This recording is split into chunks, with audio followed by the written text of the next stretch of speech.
Ok, entonces empezamos y vamos a ver lo que es los corchetes de Poisson. Que, pues, en inglés son brackets, o sea, se podrían tener así como corchetes o paréntesis de Poisson. Como es sabido, los corchetes de Poisson son una herramienta fundamental dentro de la mecánica clásica.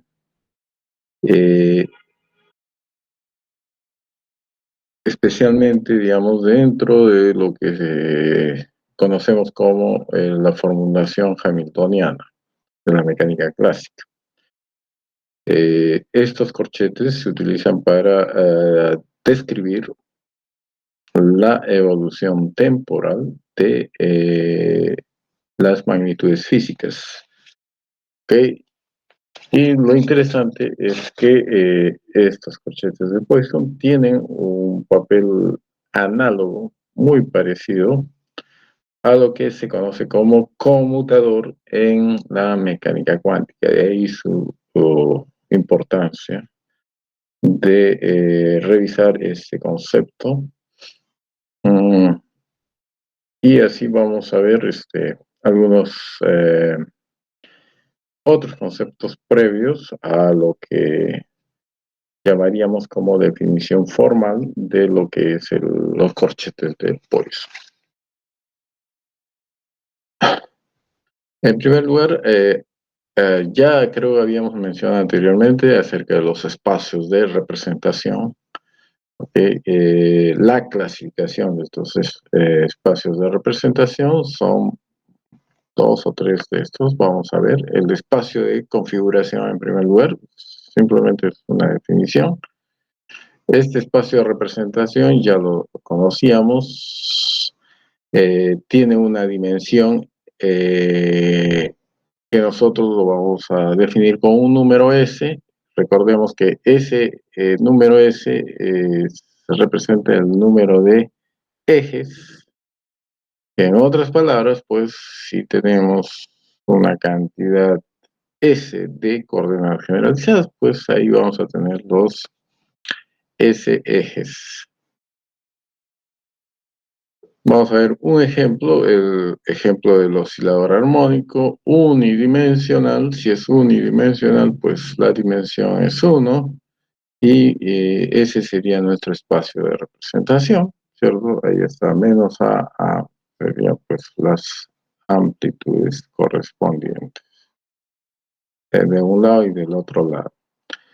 Entonces, la trayectoria del oscilador armónico, en este caso, va a ser lineal en nuestro espacio de representación.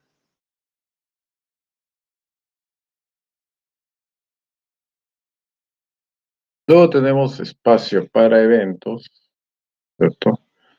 La dimensión va a ser S más 1 por una sencilla razón que además de los ejes o las coordenadas correspondientes a la determinación del, digamos así en general, la posición de nuestro objeto de estudio, pues le añadimos el tiempo.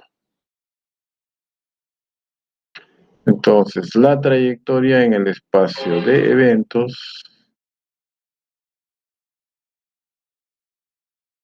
es posible si es que conocemos las famosas condiciones iniciales, ¿cierto? Importantes en la mecánica newtoniana, en los formalismos tanto de Lagrange como de Hamilton, las que nos permiten pues encontrar las integrales, las constantes de integración. Okay, entonces podemos nosotros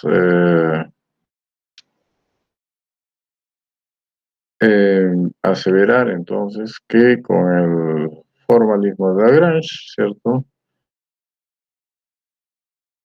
Podemos especificar el espacio de eventos utilizando al oscilador armónico como modelo para este caso, ya que es una dimensión, entonces S es igual a 1, entonces se necesitan dos condiciones iniciales, que son la posición inicial, la velocidad inicial, para determinar de manera unívoca la trayectoria en el espacio de evento. Entonces, recordemos nuestro oscilador armónico, su energía cinética, su energía potencial. ¿Okay?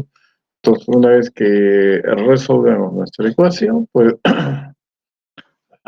podemos graficar, ¿no? Pues la coordenada, en este caso Q, que es una sola, versus tiempo.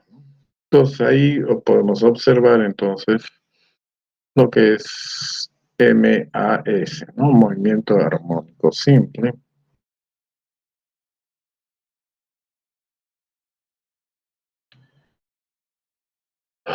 Luego tenemos el concepto de espacio de fase.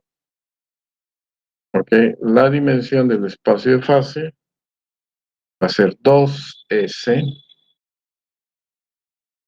Los ejes van a ser los correspondientes a las coordenadas generalizadas y los momentos.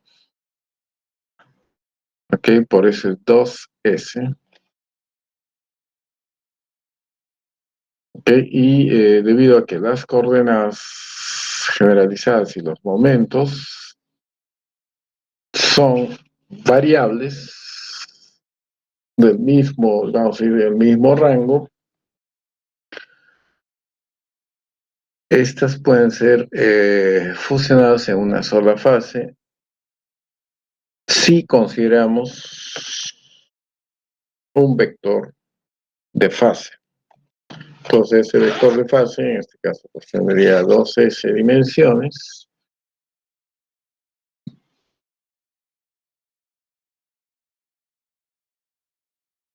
Y vamos a denominar curva de fase o trayectoria de fase al conjunto de todas las fases que el sistema físico puede asumir en el transcurso del tiempo. Vamos a ver,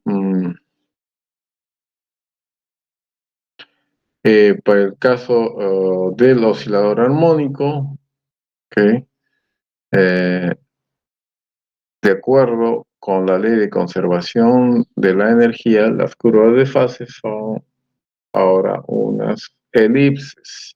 Acuérdense, si ustedes construyen H para el oscilador armónico, pues este representa la energía total del sistema. Si ustedes derivan la energía total del sistema con respecto al tiempo, esta nos da igual a cero. ¿Cierto? Quiere decir que H total o la energía total va a ser igual a una constante. Podemos normalizarlo, por supuesto que sí, igualar a 1, ¿cierto? Y fíjense, ahí tienen ustedes la expresión de la ley de conservación de la energía para el caso del oscilador armónico, escrito a través de su Hamiltoniano. Aquí se ha escrito de tal manera que estamos representando entonces la energía total, ojo, H,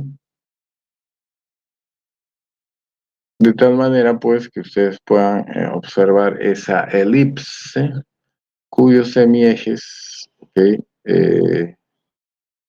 van a estar representados por magnitudes físicas que ustedes pueden observar en la fórmula. Entonces el gráfico de esa elipse característica, okay, ahí tenemos para dos valores, S1, S2, en el que E sub 2 es mayor que E sub 1. Y ahí están los semiejes, recordemos que es al cuadrado, lo que esté ahí en el denominador en ambos términos. Entonces, el semieje A va a ser 2E sobre M omega sub 0 al cuadrado, raíz cuadrada, y B respectivamente, 2M.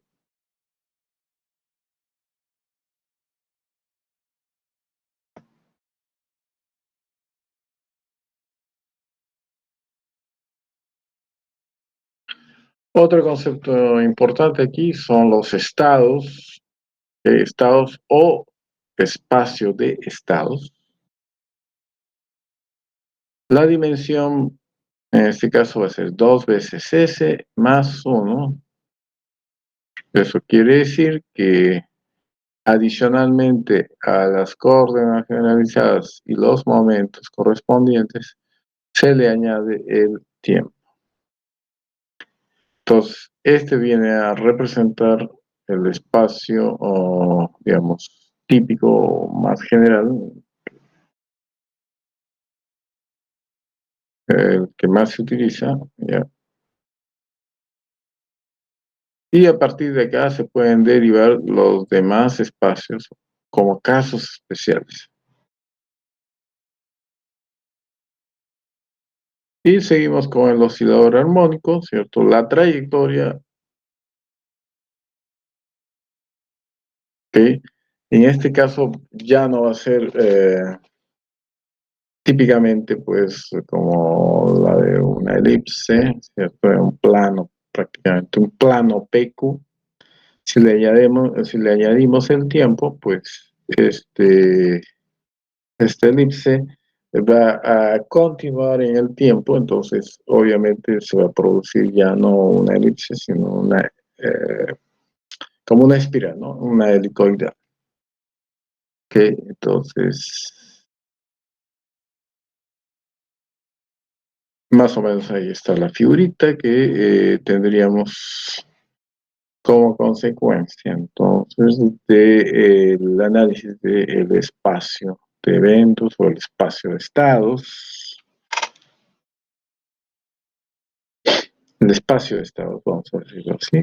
Entonces ahí ya tendríamos nuestros, pues, digamos, en esta representación tres ejes, ¿no? El eje de las coordenadas, el eje de los momentos y el eje temporal.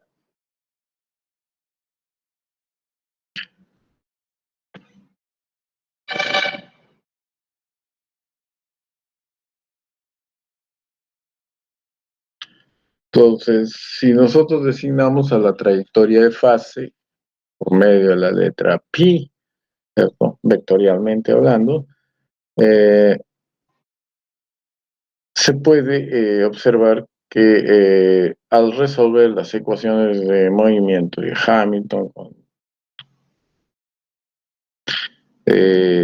va a ser suficiente conocer, digamos, un punto de la fase del sistema mecánico en un único tiempo para determinar la fase para los demás tiempos venideros. Y esa es básicamente una propiedad de nuestra concepción determinística de la mecánica. Entonces, el formalismo de Hamilton, digamos, se le pone en correspondencia eh, el espacio, ¿cierto?, para los estados.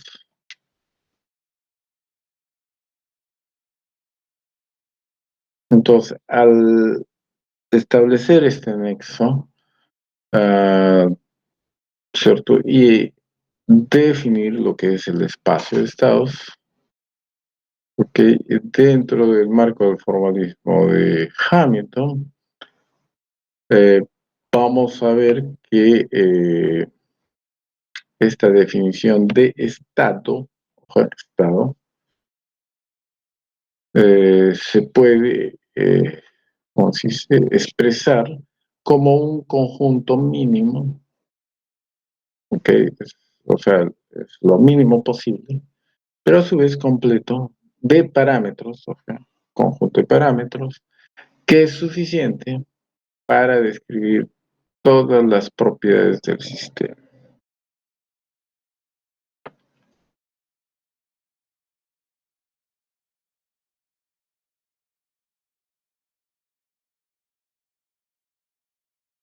¿Ok? Entonces, recordemos entonces la definición de estado, conjunto mínimo, pero completo, o sea, de parámetros, los cuales pueden ser, ojo, en particular una coordenada y un momento, ¿cierto?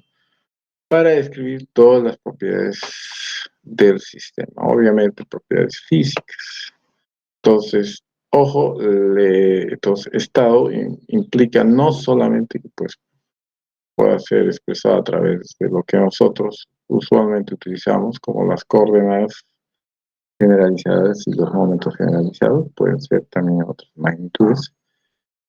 Y esto justamente conlleva a una generalización, la cual desemboca en lo que nosotros conocemos como teoría de campos. Ahora, ¿qué entendemos por información mínima? ¿Qué información mínima determina las propiedades mecánicas de una partícula? ¿No? Es importante. Entonces, ya recordando el formalismo newtoniano, ¿cierto? Obviamente, la cúspide de esa información mínima está justamente resumida en la posición de nuestro sistema a través del tiempo.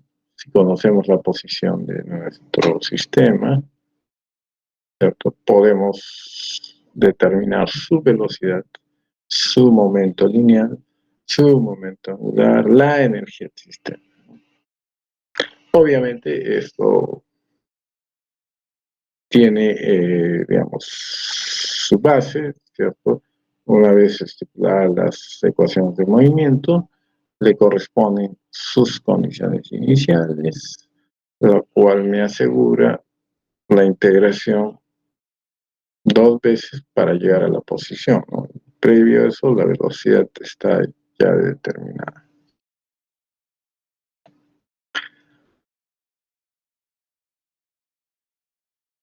Ok, ahora respecto a la parte ya experimental, digamos así, para corroborar la teoría, nosotros siempre vamos a recurrir a las mediciones, pero en este caso, dice, no es necesario medirlos todos al mismo tiempo.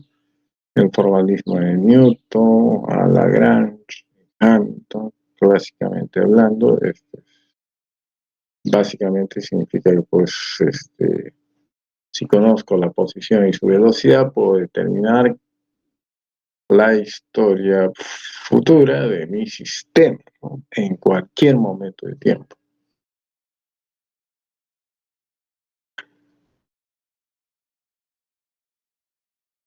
¿Okay? Entonces, eso es básicamente lo que marca el determinismo. Entonces, cada propiedad mecánica de la partícula o del sistema, ¿cierto? Le va a corresponder una representación en función de R y P. Entonces, eso es lo que nosotros denominamos como información mínima.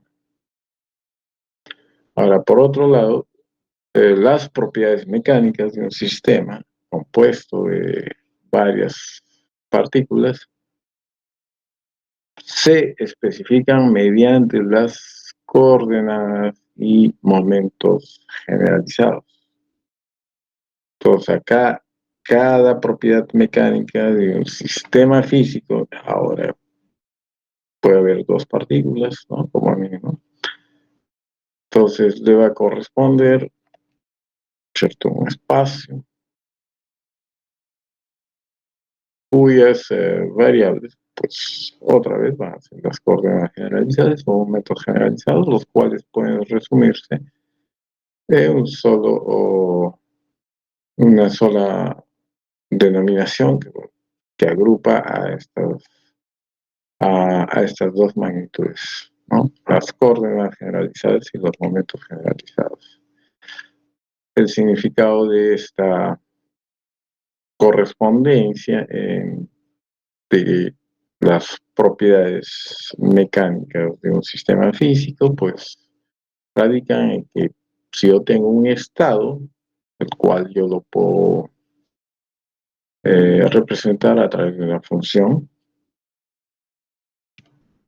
¿cierto? Entonces le va a corresponder un punto en ese espacio de estados. Eso es lo que básicamente es el punto de inicio de lo que conocemos como la teoría de campos, ¿no? Un estado, un sistema mecánico, entra en correspondencia con esta definición, un punto de un espacio de estado. Entonces, el término estado y la evolución en el tiempo se debe especificar de manera unívoca, tal manera pues que existe esa correspondencia, ¿no?, entre estos dos conjuntos. Así, esto, bueno, se soporta con el hecho de que se plantea desde un inicio que conocemos ese, o podemos determinar ese conjunto mínimo de parámetros que pueden ser posición y momento lineal, como un ejemplo básico, en un punto dado del tiempo. Vamos a llamar t sub 0. De tal manera que, estipulado esas condiciones, podemos decir que el estado de un sistema mecánico lo podemos representar de esta manera, ¿no?, como función del tiempo, pero tácitamente se está aceptando la existencia, pues, de las condiciones iniciales. Y esto hace de la física un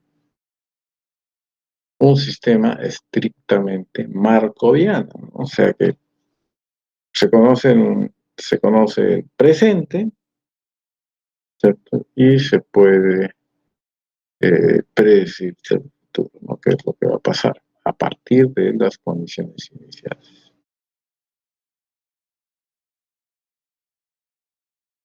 Entonces, para poder determinar entonces o caracterizar esta función de estado, le debe seguir entonces, o se le tiene que prescribir una ecuación diferencial de primer orden con respecto al tiempo. De ahí la justificación, ¿no?, de por qué se utiliza el formalismo de Hamilton. Recordemos la diferencia entre el formalismo de Lagrange y el formalismo de Hamilton. Pues las ecuaciones de movimiento producto del formalismo de Lagrange son ecuaciones diferenciales de segundo grado, mientras que con el formalismo de Hamilton pues obtenemos ecuaciones de movimiento, las ecuaciones canónicas, que son unas ecuaciones diferenciales de primer orden. ¿Okay? Entonces, básicamente es esto, ¿no?, que nos lleva a nosotros a preferir, ¿cierto? Ojo, el formalismo de Hamilton, por ejemplo, ¿cierto? En la mecánica cuántica, recordemos la ecuación de Schrödinger, pues empieza así, ¿no?, el diferencial temporal de la función de onda, la función de onda.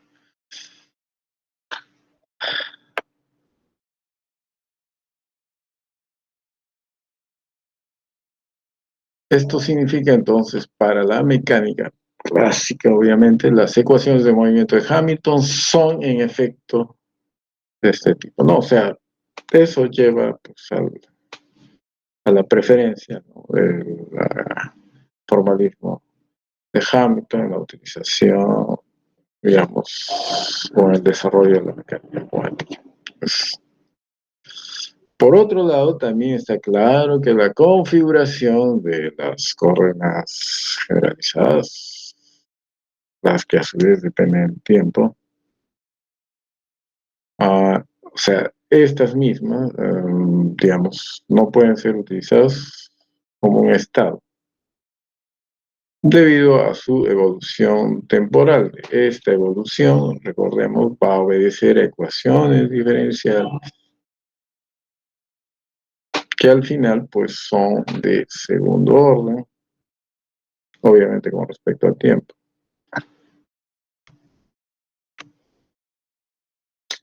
Entonces, una vez que tenemos esos conceptos, se han vertido, una manera, digamos, elegante, si se quiere decir así, de, digamos, de caracterizar los sistemas físicos desde el punto de vista mecánico, vienen a ser los famosos corchetes de Boyce.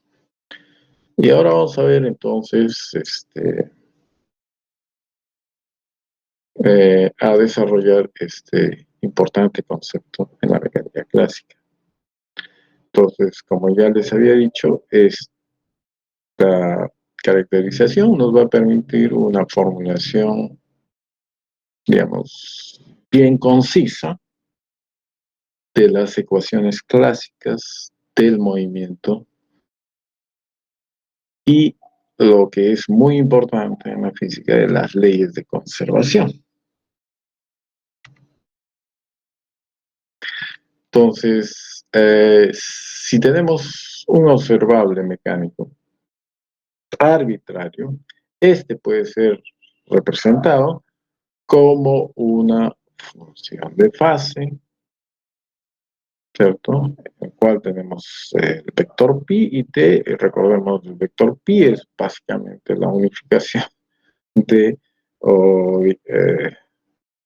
de los dos vectores, vamos a ver, p y q, o posición y momento respectivamente.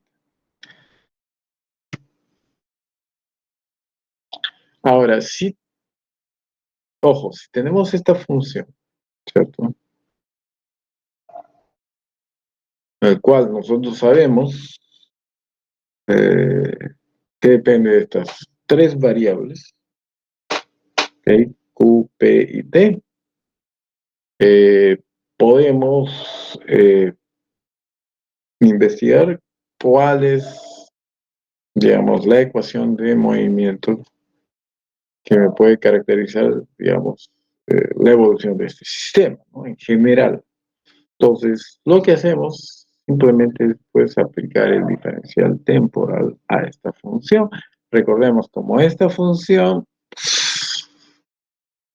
eh, depende de tres variables, ¿cierto? Entonces, vamos a tener que aplicar la cadena, ¿cierto? Para efectuar esta acción. Entonces, respecto a la coordenada generalizada, respecto al momento generalizado y respecto al tiempo. Entonces, aquí tenemos entonces el diferencial de esa función con respecto al tiempo.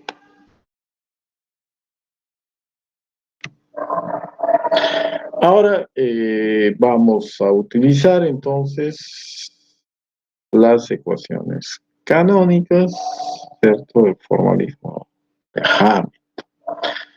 La primera ecuación, que siempre recordamos, entonces va a ser Q punto, derivada parcial del hamiltoniano con respecto al momento.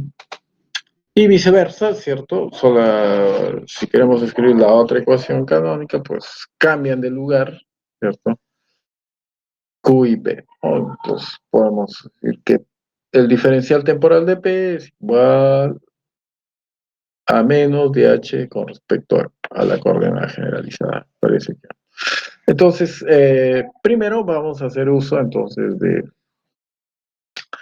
esta ecuación canónica y fíjense, ahí tenemos dentro del paréntesis en la primera fila, ¿cierto? Q punto.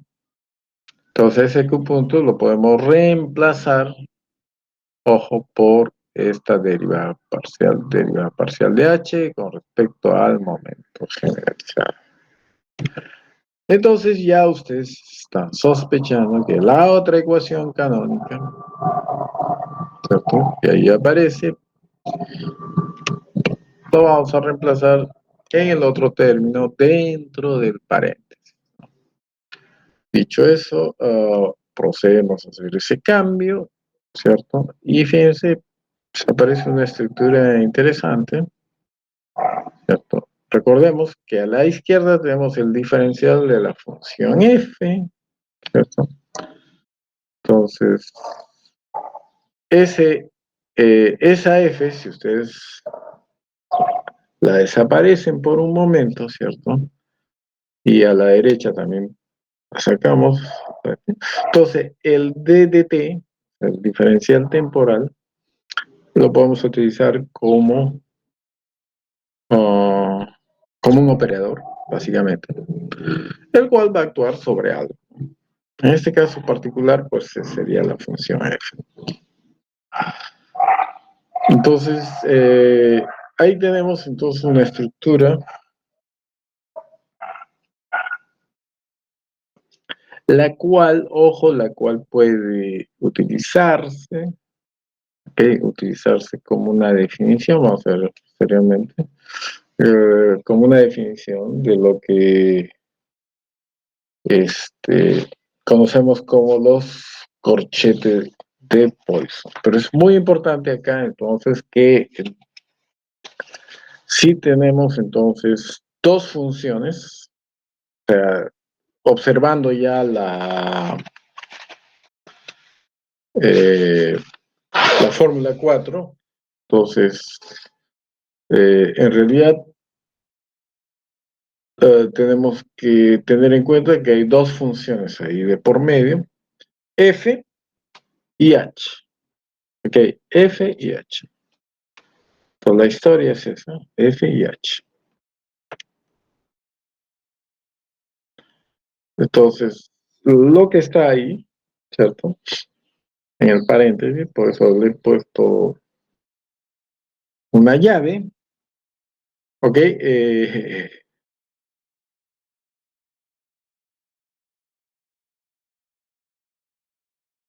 No se dice llaves de Poisson, pero se dice corchete de Poisson por alguna razón, bracket, viene del inglés.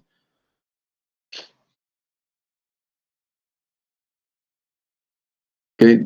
Entonces, vamos a definir en forma general, ¿cierto? O sea, en vez de un f, cualquiera vamos a hacer un f que va a depender de q, p y t, y otra función que no necesariamente pues es h, ¿no? Pero para nuestros propósitos, obviamente ya sabemos que tiene que ser h. Entonces tenemos una función g que también depende de q, p y t respectivamente. Son funciones escalares de los vectores pares. Q vector y P vector, respectivamente. Y cada uno de ellos, pues, que van desde 1 hasta S, respectivamente, para. Entonces, vamos a llamar el corchete de FG, ¿no es cierto? Así, F y G, ahí está el corchete. Así, pues, bueno, se han definido y vamos a respetar el nombre. Corchetes, le dicen así, corchetes. Algunos le dicen paréntesis, otros llaves. Bueno. Entonces, ese término, pues que estaba encerrado por este paréntesis, se puede escribir, ojo, se puede escribir de manera compacta a través de estas llaves. Abajo de las llaves se pone como subíndices Q y P especificando, ¿cierto?, las variables respecto a las cuales se efectúan las derivadas parciales que están dentro del paréntesis en la mano derecha. Entonces ahí ustedes tienen una combinación de derivadas parciales cruzadas entre las variables canónicas, también se le dice que variables canónicas a Q y P.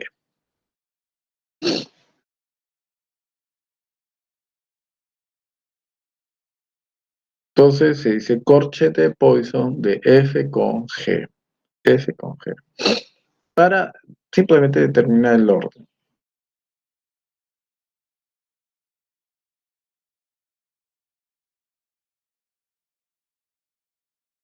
Entonces eso es más o menos lo que les estaba manifestando anteriormente. Entonces acá se está suponiendo, ¿no?, que no conocíamos las variables respecto al cual se hacen las derivadas parciales, pero si ustedes ya no encuentran ese subíndice a la mano izquierda de Q vector, P vector, entonces se está suponiendo que son las variables que aparecen al lado derecho o respecto a la cual se está operando las derivadas parciales.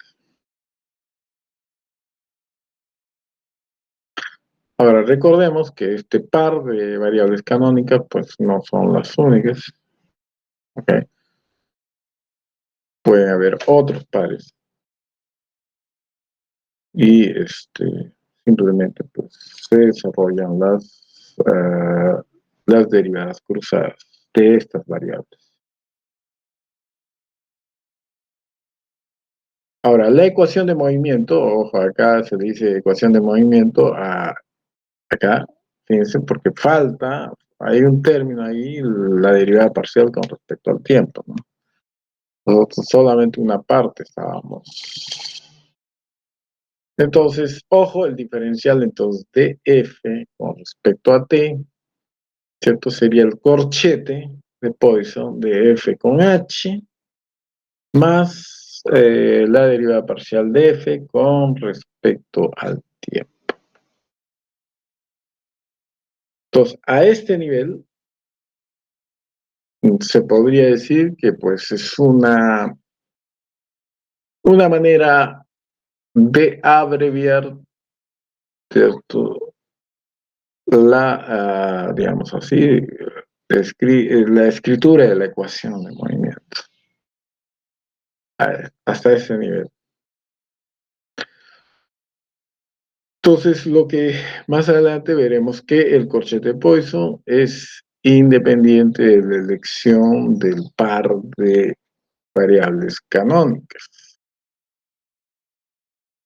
Por ejemplo, fíjense una cosa, digamos,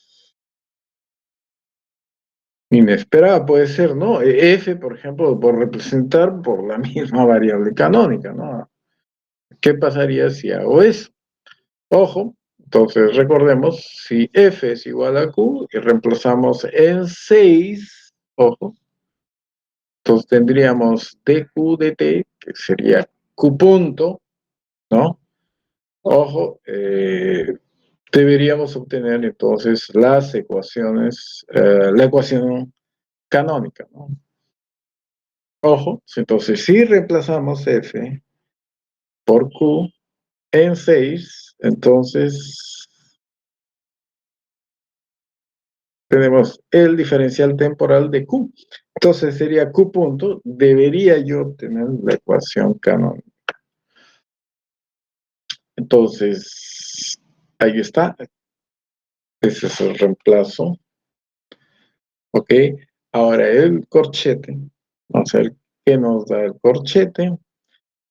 Ojo, entonces Q, vamos a ver.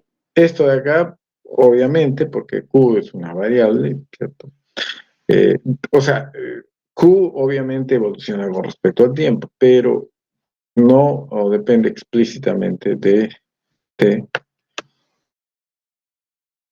Entonces tendríamos esta expresión de acá, a Q punto igual al corchete de Q con H. Entonces esa misma operación la podemos realizar con P, ¿cierto? Igual acá. Y tendríamos P punto. Entonces, lo que aparece ahí, corchete de P con H, representaría la ecuación canónica, ¿no?, correspondiente. Y si ustedes lo realizan, ¿cierto?, Ahora, en ese corchete, pues efectivamente usted va a encontrar que es la derivada parcial de h con respecto a q con el signo menos. Entonces, las relaciones 5 y 6 conlleva los casos especiales en que tenemos las famosas ecuaciones canónicas. Entonces, una ecuación canónica puede ser representada por el corchete de Poisson, en el cual pues interviene la coordenada generalizada y la función de Hamilton, y el momento generalizado y la función de Hamilton. He ahí digamos, la importancia de los famosos corchetes de Poisson.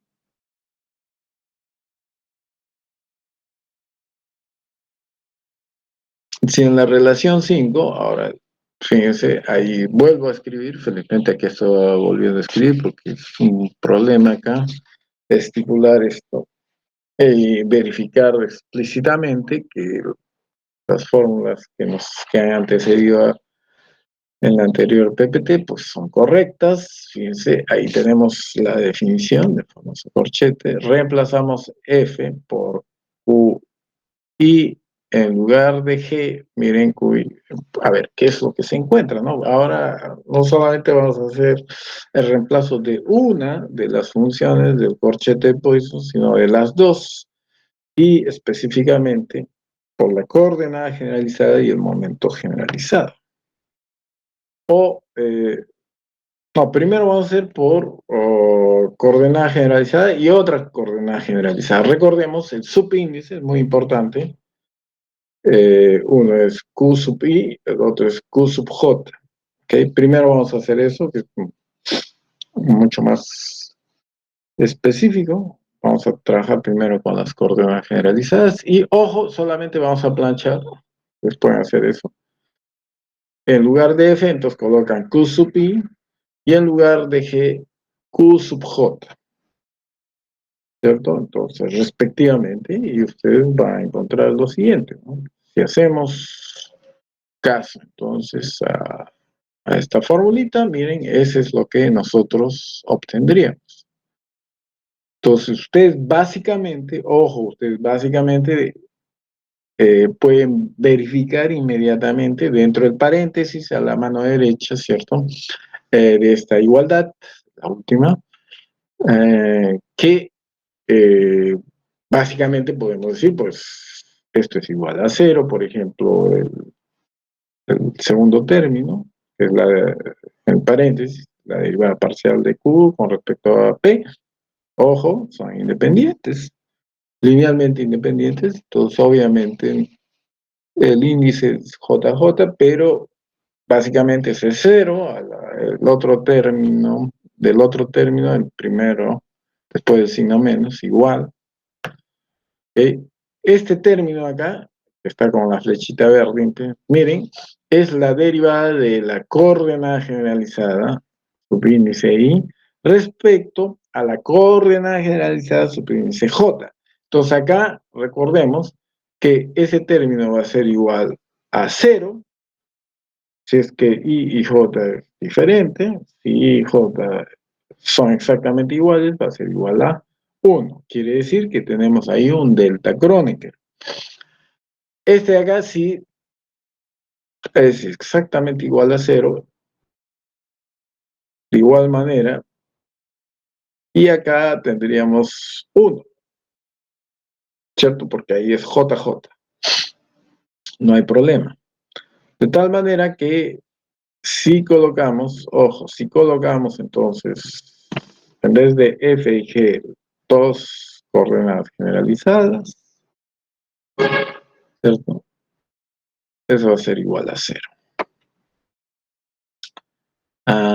Si hacemos lo propio con el momento generalizado, pues no es de extrañar que obtengamos el mismo resultado, 0, 0.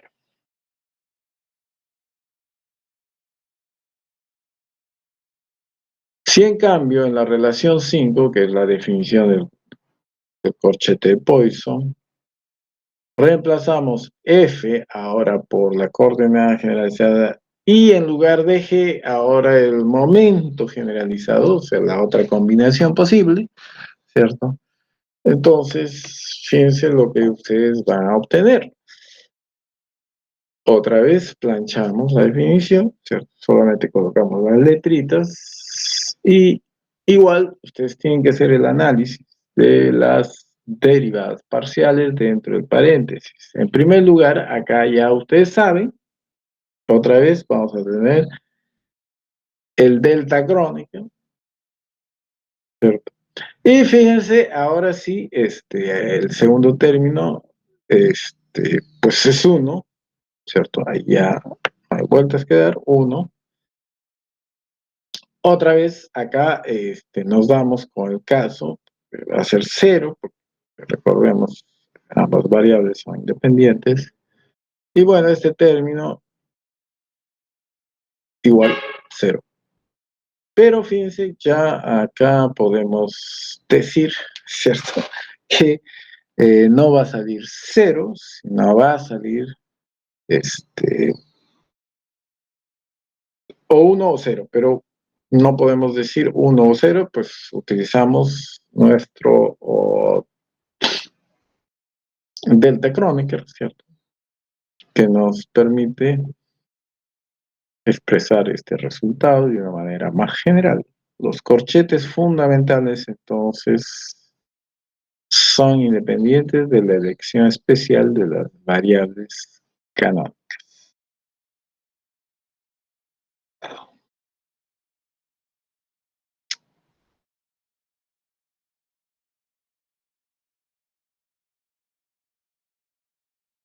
Acá vamos a escribir tres relaciones, digamos, las que hemos deducido, ¿cierto?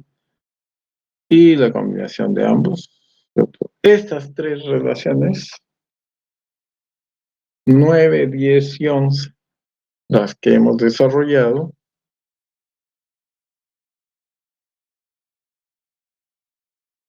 son conocidas como los corchetes fundamentales de Poisson. Corchetes fundamentales de Poisson.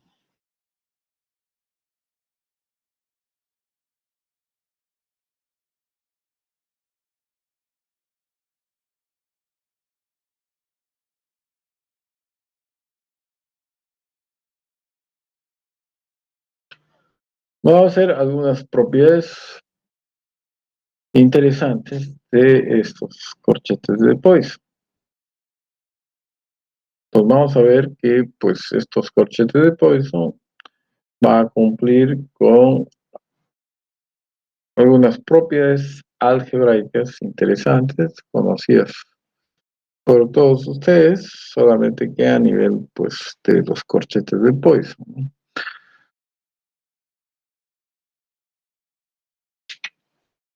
Entonces, ya a este nivel, digamos así, ya no es simplemente una notación que nos abrevia, digamos así,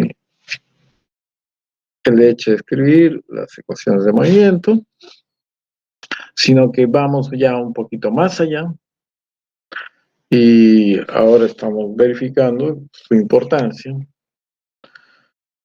y vamos a ver entonces algunas propiedades algebraicas que nos van a permitir pues vislumbrar en realidad el impacto que van a tener los corchetes de Poisson en la mecánica clásica.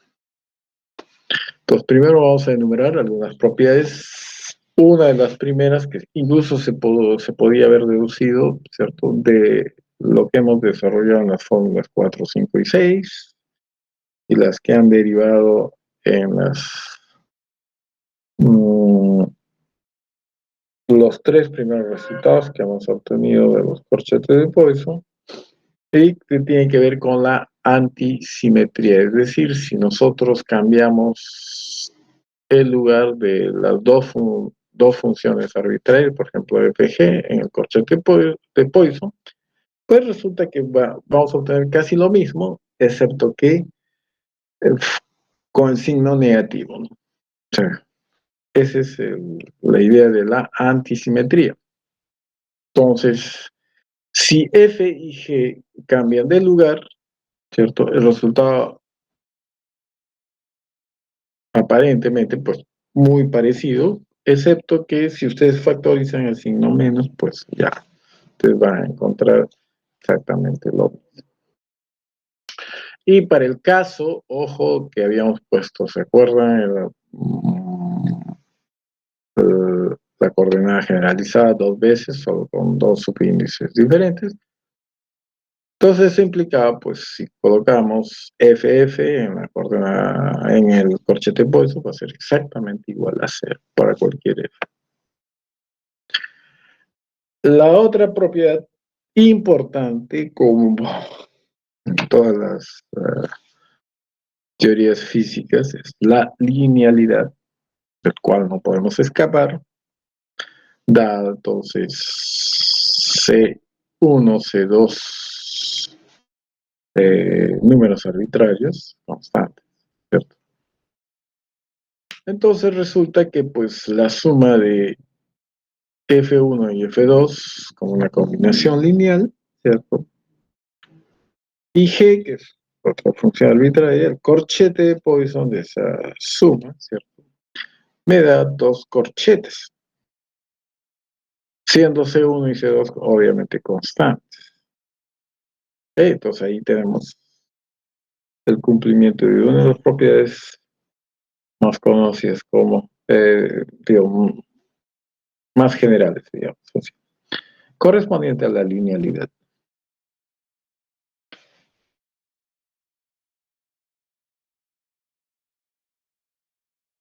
Ahora, la siguiente propiedad es también conocido elemento neutro o nulo.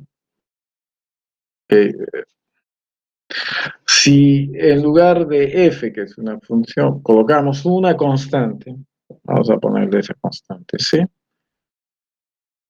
y g, que sí es una función, entonces el corchete de Poisson de ambas entidades va a ser igual a 0 para cualquier, o para todo g, para toda función g, que depende de qp, obviamente.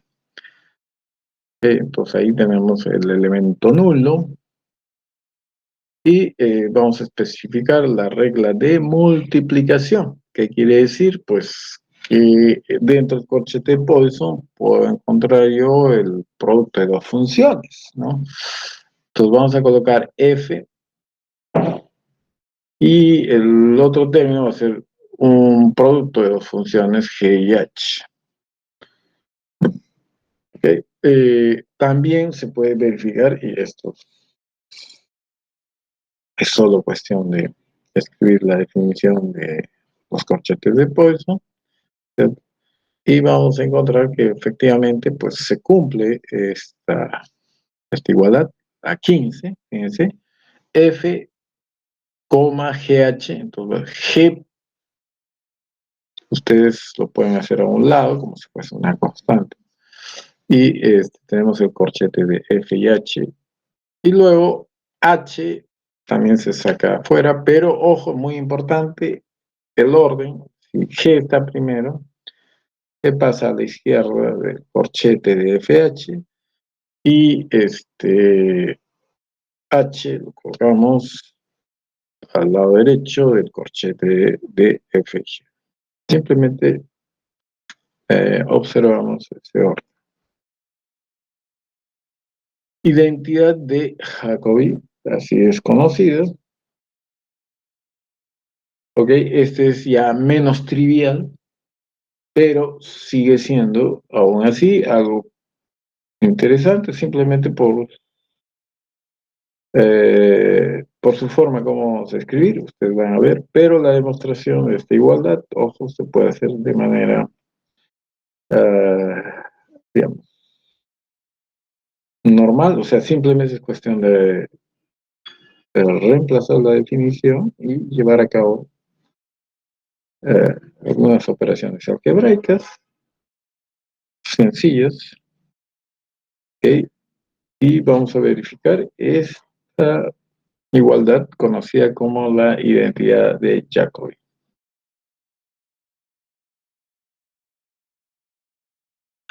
A propósito de la regla de multiplicación, la 15 también es conocida como la regla de Leibniz. Ahí tiene esa denominación. Y bueno, aquí tenemos la 16, que es la identidad de Jacobi.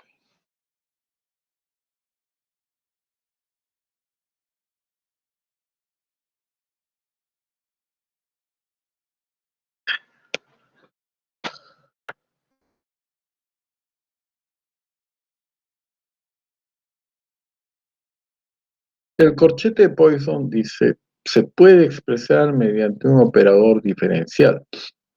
Ya este es, digamos, un paso más adelante, ¿cierto? Entonces, recordemos el corchete de Poisson de G y H, se puede escribir como una entidad, un operador que afecta a H.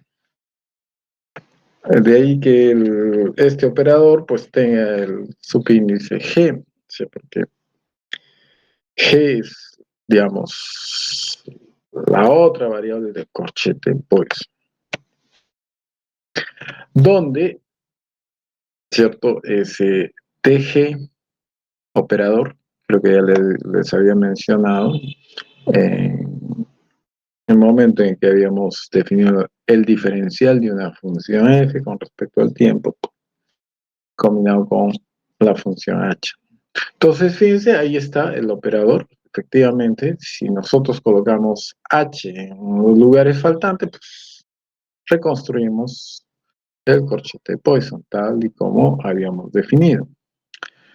Y este DG, ojo, se puede escribir, entonces se puede escribir de una manera más general como, veamos, un coeficiente alfa, que va a depender de G, obviamente, por la derivada parcial respecto a P sub I. Recordemos, P sub I otra vez contiene Q y P. Y esta es la manera, digamos, la otra manera de escribir, y probablemente ustedes lo vean en textos de cursos superiores de física, en los que se va a utilizar esta notación, y ustedes, pues, básicamente ya pueden imaginarse que se refiere a los corchetes de Poisson. Las integrales de movimiento acá juegan un rol muy importante. Recordemos, si atendemos entonces a la definición de la fórmula 6, habíamos dicho que el cambio temporal de una variable de estado viene dado por el corchete de Poisson de esta magnitud, combinado con la función de Hamilton. Acuérdense que cuando habíamos definido el corchete de Poisson, ¿cierto? Al hacer la diferenciación temporal de una función f, ¿cierto? Y sabiendo que f dependía de q, p y t, las derivadas parciales con respecto a estas nos permitían hacer, digamos, nos permitían introducir las ecuaciones canónicas, que ya la conocíamos, o sea, la función de Hamilton.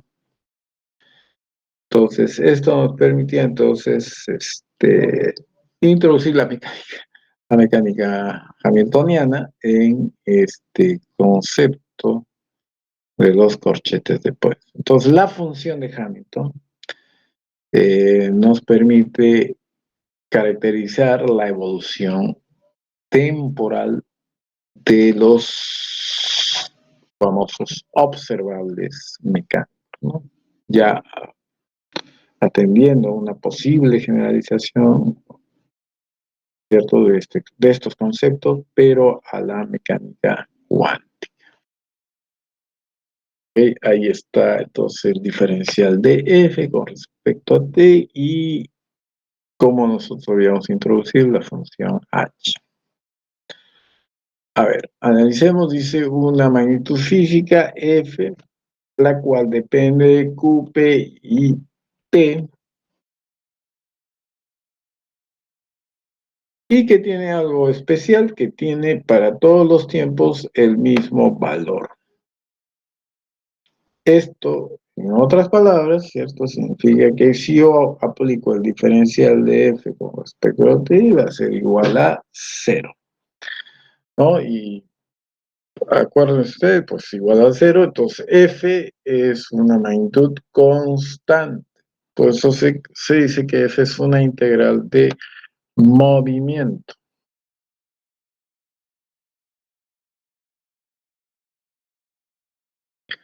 Entonces, de acuerdo con 6, ahí está 6 subrayado en amarillo, la parte superior. Entonces, esto se cumple exactamente de manera 100% seguro si tiene lugar la siguiente igualdad.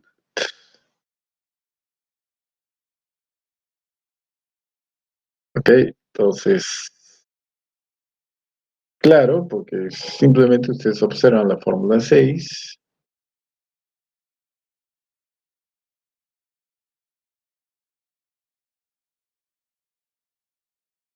Ahora, no sé si alguno de ustedes se ha percatado, ¿ok?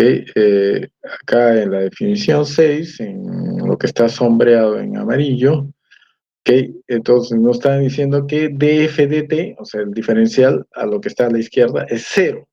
Si eso es 0, entonces el corchete de Poisson de f, h más la derivada parcial de f, t es igual a 0. Si despejamos, ojo, si despejamos, pues tendríamos que cargar el signo menos, ¿cierto? Signo menos. Pero acá no hay signo menos. ¿Por qué? Porque hemos hecho el cambio en corchete de Poisson, que h iba en segundo lugar, después de la coma.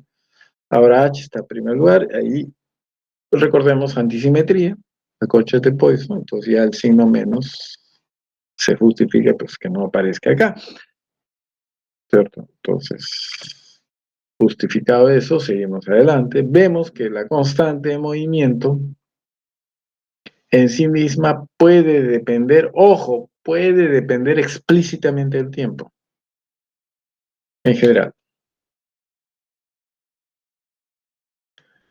Pero recordemos entonces, si no es así, simplemente pues h, f, corchete de Poisson es exactamente igual a 0. Si esto no es el caso, entonces el corchete de Poisson de h con f es nulo. Con esto hemos encontrado un criterio, ojo, esta es la importancia, un criterio conciso para decidir si tenemos o no una integral de movimiento.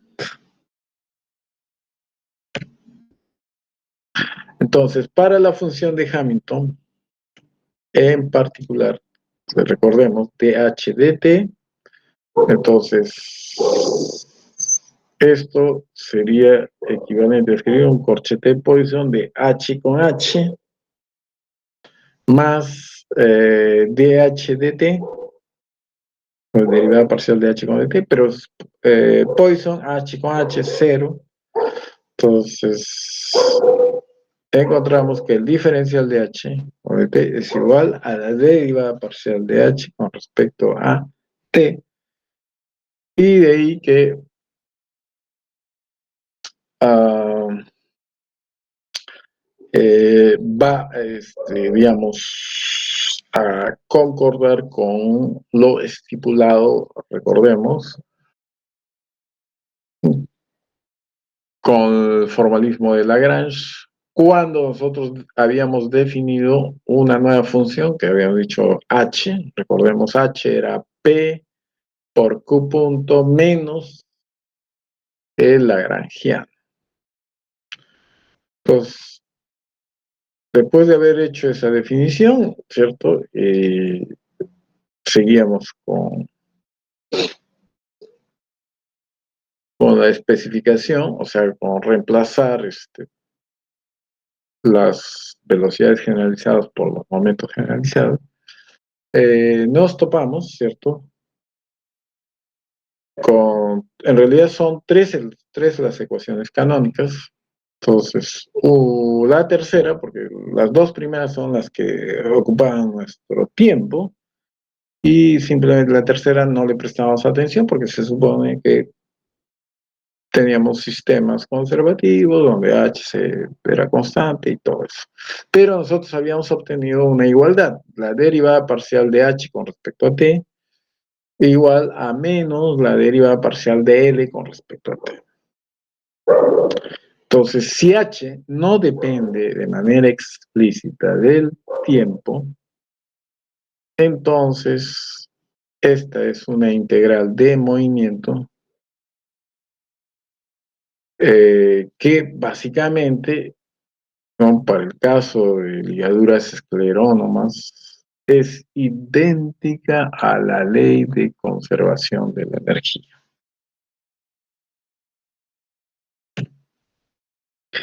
Y aquí viene el famoso teorema de Poisson. Dice, el corchete de Poisson de dos integrales de movimiento es, a su vez, otra integral de movimiento. Es una integral de movimiento. Entonces, el corchete de Poisson de dos integrales de movimiento es, a su vez, una integral de movimiento. Si f y g son integrales de movimiento, significa que el corchete de Poisson de HF, H y F, es la derivada parcial de F con respecto a T, y de H con G es igual a la derivada parcial de G con respecto a T. Ojo, esta relación que usted está observando, pues, tiene que ver mucho con mecánica cuántica. La única, pues, cosa que importante acá es que, pues, estas magnitudes así escritas pues no nos sirven, pero si reemplazamos cada una de estas magnitudes, HF, HG, con sus respectivos operadores, pues usted ya estaría en la mecánica cuántica. Y se puede establecer que FGH, ¿cierto?, utilizando lo que nosotros habíamos definido, si mal no me acuerdo, la identidad de Jacobi pues va a ser igual a 0. Por otro lado, podemos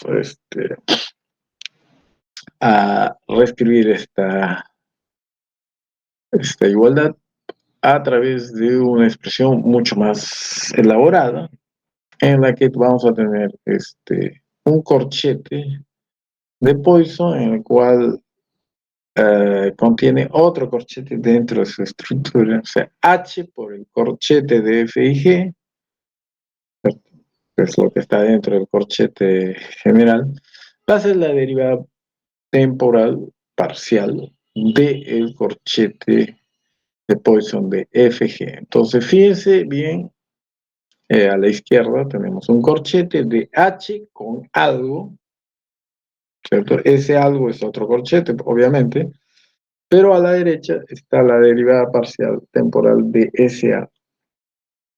Ok, se puede llegar a ese nivel, justamente ahí es donde se ve la versatilidad y por ende su importancia de los corchetes de Poisson. Entonces, por esa razón, dice, a veces es posible construir mediante el teorema de Poisson, en particular, una secuencia completa de integrales de movimiento. Y esto es importante, pues, sobre todo cuando pues, se llega a niveles como en la mecánica cuántica, en las que tenemos que caracterizar sistemas de partículas con propiedades tan diversas que se resumen en las famosas leyes de conservación. Ok, bueno, ya es una fórmula bastante elaborada, ¿cierto?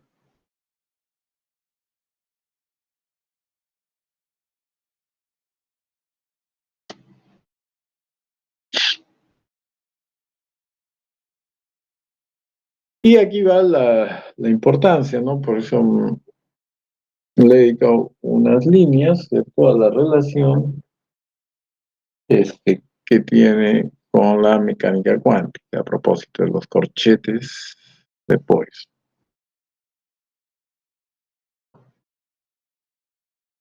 ¿Ok? Entonces, para esto vamos a hacer simplemente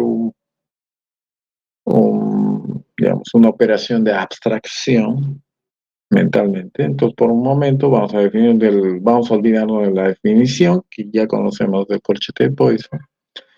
Simplemente vamos a escribir las llaves como corchetes y vamos a aplicar con las propiedades 12 y 16 con un sistema de axiomas, o sea, reglas, ¿cierto? Los cuales nos van a permitir pues, relacionar algunos conceptos que ya conocemos ahora y los conceptos que vendrán cuando ustedes lleven su mecánica cuántica. Entonces, para eso vamos a recordar los operadores lineales, ¿ok? Operadores lineales va a tener, digamos, esta notación con el sombrerito arriba, entonces vamos a definir así, ah, o la notación, no definir, sino vamos a emplear la notación para los operadores lineales con el sombrerito arriba. Estas, ojos, son representadas, no es que sean matrices, ¿no? Sino que son representados por matrices, de la manera como nosotros lo podemos observar. Entonces se define para estos operadores el llamado conmutador, una operación de conmutación, fíjense. ¿En qué consiste esta operación? Pues si tenemos un operador A y otro operador B, miren, este sí es corchete, este sí es un corchete, no es una llave, es un corchete. Y fíjense, en el corchete le hemos puesto un subíndice menos abajo.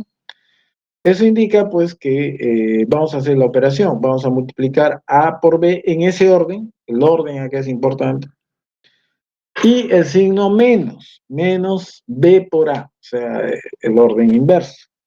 Ojo, puedo yo definir un corchete con subíndice positivo, entonces voy a tener A por B más B por A.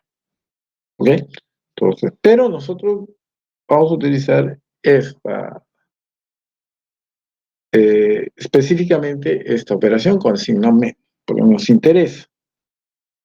Con el signo más, recordemos, también se puede, pero es un poco más general, rebasa ya los límites de lo que queremos explicar.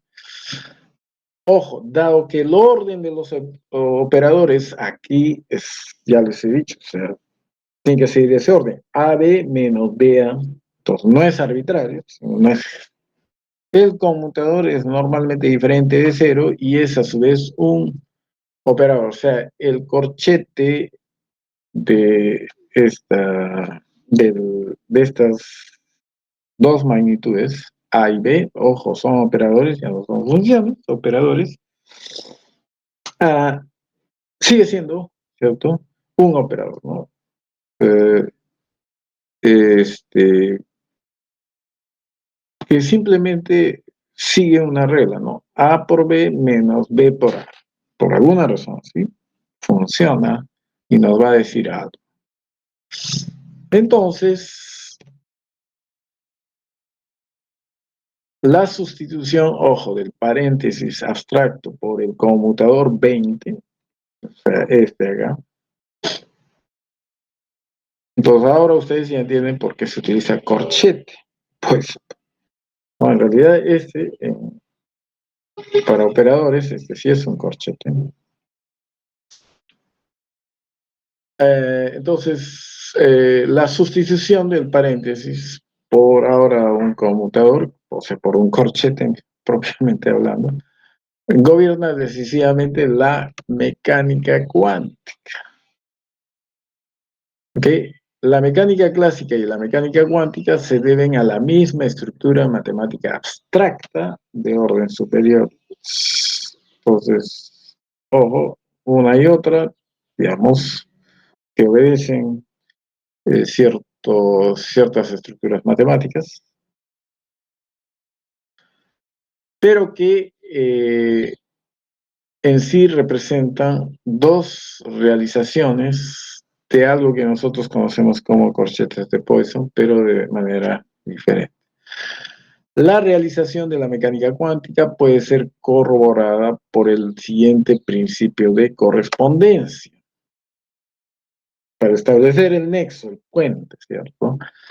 Si tenemos una cantidad física medible, llámese posición, velocidad, lo que sea, y esta cantidad física que es medible, ¿cierto? Lo va a representar A, ojo, que es un observable, por esa razón, se le va a poner en correspondencia, ¿cierto?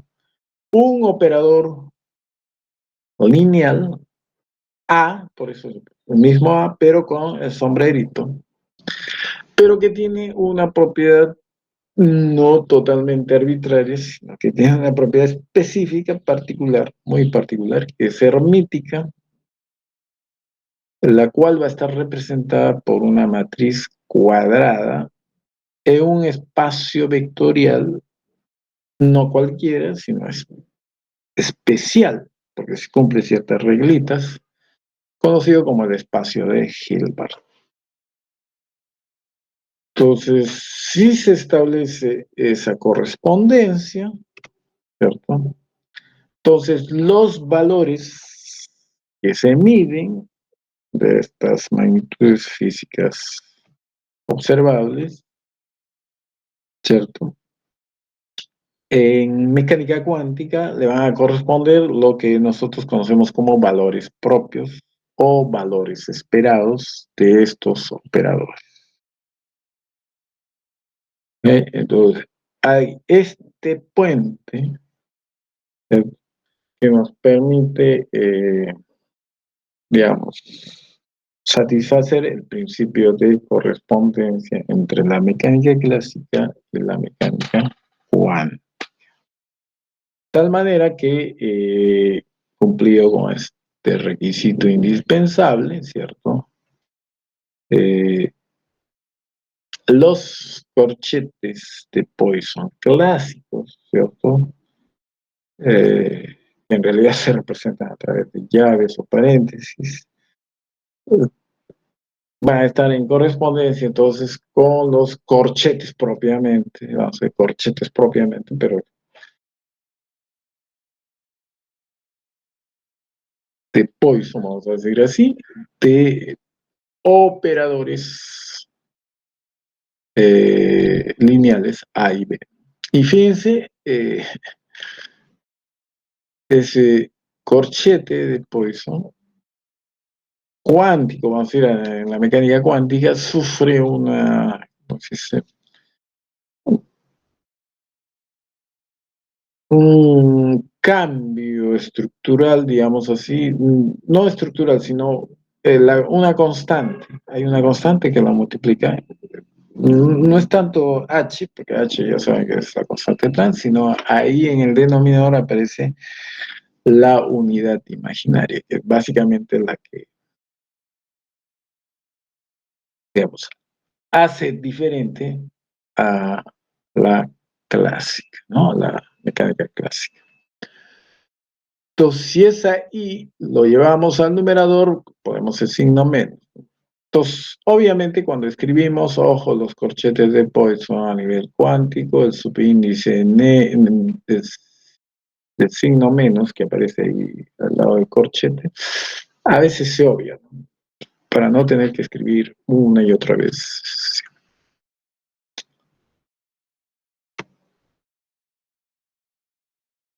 Y ahora, acordémonos que nosotros habíamos definido tres corchetes fundamentales, ¿cierto? Entonces, ahora en la mecánica cuántica también tenemos los corchetes fundamentales, que básicamente coinciden con los clásicos, excepto que, pues, como vuelvo a repetir, tenemos operadores, ¿no? Y al lado derecho, pues aparece lo que, digamos, lo que es extraño, ¿no? La unidad imaginaria. Multiplicado por una constante, que es la constante de Planck, ¿no? Y bueno, ya el delta Kronecker es, digamos, algo que aparece tanto en la mecánica clásica como en la mecánica cuántica. Y si seguimos entonces con los corchetes fundamentales, ¿cierto? Acuérdense, esto es, aquí sí hay una coincidencia obviamente casi perfecta, excepto que pues eh, las variables acá son operadores. Y la función de Hamilton, ¿no? La función de Hamilton que en clásica, pues nosotros lo escribimos como la función h, que depende de q, p y t. En la mecánica cuántica, recordemos, ya no es una función, sino es un operador. Por eso se escribe h operador, el cual obviamente depende de operadores, posición y del momento. Entonces, la ecuación de movimiento, obviamente, si ustedes escriben con el formalismo de Hamilton, de las ecuaciones canónicas, si escriben con el formalismo de Lagrange, tendríamos pues las ecuaciones de segundo grado, ecuaciones diferenciales de segundo grado que coinciden con las ecuaciones de las leyes de Newton. Vamos a tener entonces, en el caso cuántico, pues otra ecuación, ¿cierto? Que a primera vista de repente pueda tener la misma estructura, ¿cierto? Pero con el gran añadido, ¿cierto? Que además de operadores, tenemos la unidad imaginaria. Entonces, si bien es cierto, existe una correspondencia, pero también existe, digamos, una analogía, ¿sí? Con las estructuras, pero que una característica importante juega la unidad imaginaria, que básicamente, digamos, es algo totalmente incomprensible desde el punto de vista clásico. Ok, entonces ahí está el nexo, ¿cierto? Que juega los corchetes de Poisson tanto para la mecánica clásica como para la mecánica cuántica.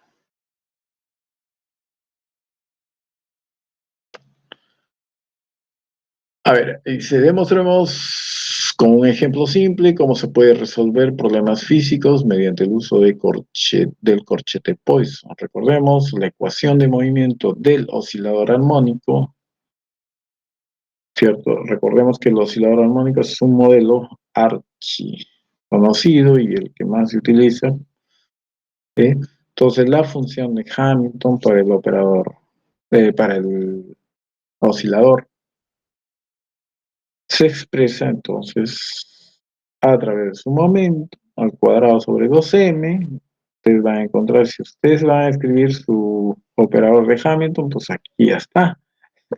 Lo único que tienen que escribir de manera, digamos, diferente a esto es P, ¿no? P a través de I y H, la unidad imaginaria y la constante de Planck. La parte de la energía potencial del oscilador va a quedar prácticamente lo mismo. Entonces, debido a que la derivada parcial de H con respecto a T es igual a 0, o sea que la energía es constante, se va a cumplir que P punto, recordemos P punto es la primera ecuación canónica, bueno, se puede escribir entonces a través de los corchetes de Poisson, que es P, H. Recordemos que en lugar de h vamos a reemplazar p cuadrado sobre 12m más un metro, ¿ok? Entonces, en el corchete de Poisson, En vez de H vamos a escribir su expresión explícita, ¿no? Entonces vamos a continuar, ¿sí? Ok, y ahí también vamos a tener que aplicar las propiedades fundamentales de los corchetes de Poisson, ¿cierto? Y al final, pues, obtenemos, fíjense, P punto es igual a menos M omega sub 0 al cuadrado. Ah, de manera análoga, si utilizamos la otra ecuación canónica, ¿no? Q punto, por definición de corchete pues sería Q, H, y efectuamos esto, va a ser P sobre M, lo cual pues verifica que en realidad pues tenemos las famosas ecuaciones de movimiento de Hamilton, las famosas ecuaciones canónicas, que aquí nos vuelvo a escribir, las que ya nosotros habíamos utilizado y hemos resuelto ejercicios al respecto. Entonces, sin necesidad de la definición especial del corchete abstracto como el corchete clásico de Poisson, pues ahí lo tenemos, ya lo sabíamos. Ah, entonces, fíjense, pues esta relación que nosotros habíamos obtenido para P punto, sin embargo, si nosotros colocamos, ojo, en lugar de P y Q, colocamos operadores, los operadores correspondientes, pues tendríamos esa relación en la mecánica cuántica.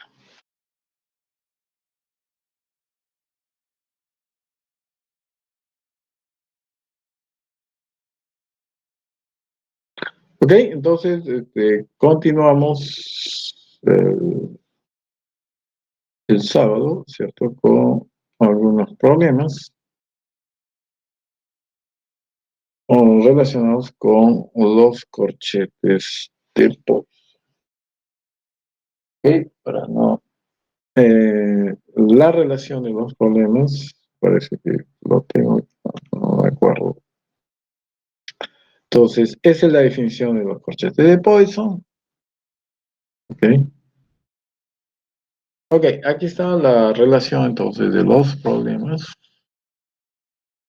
típicos concernientes a los corchetes de Poisson, que básicamente es pura álgebra, ¿cierto? Determinen los corchetes de Poisson que están formados por las componentes cartesianas del momento angular.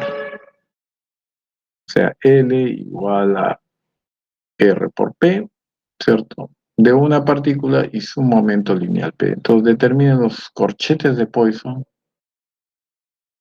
que para el momento angular. Interesante.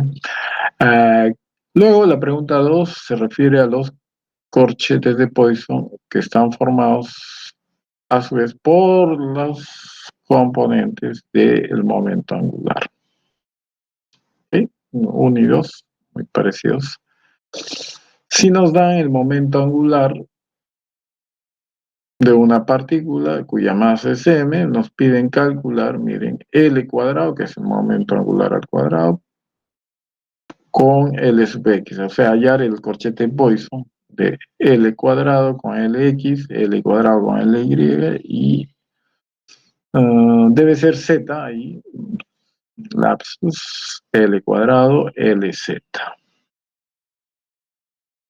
Si las componentes del momento angular Lx y Ly son integrales de movimiento, ahí están las propiedades de Poisson, de los corchetes de Poisson. Entonces, ¿qué se puede afirmar de la componente L sub z?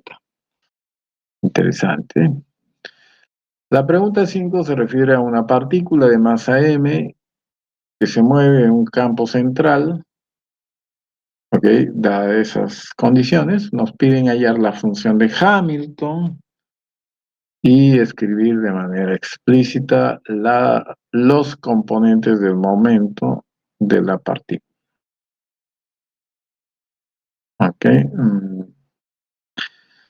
Teniendo en cuenta el ítem 5, o sea, 6 y 5 están enlazados, y utilizando los corchetes de Poisson, nos piden demostrar que L sub z es una integral de movimiento.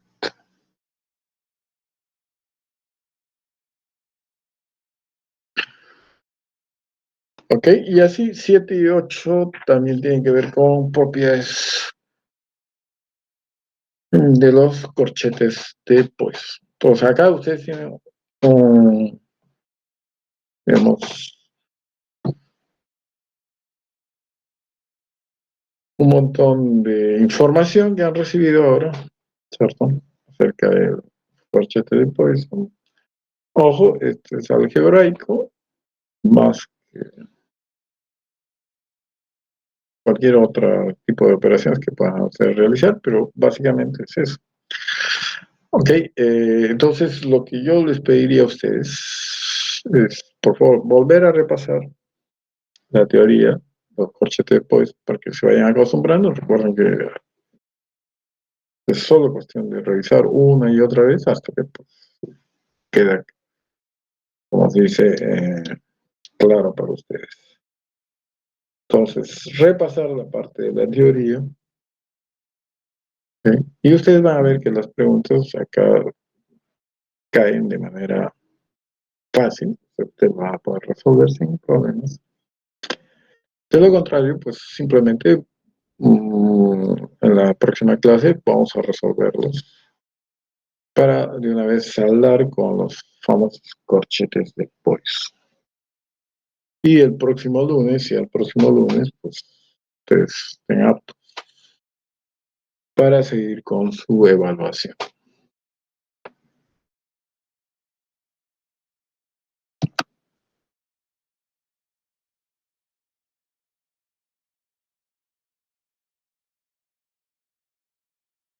¿Qué, ¿alguna pregunta por parte de ustedes? Entonces recuerden, entonces, repasar entonces el material, ahora que todavía ustedes tienen tiempo,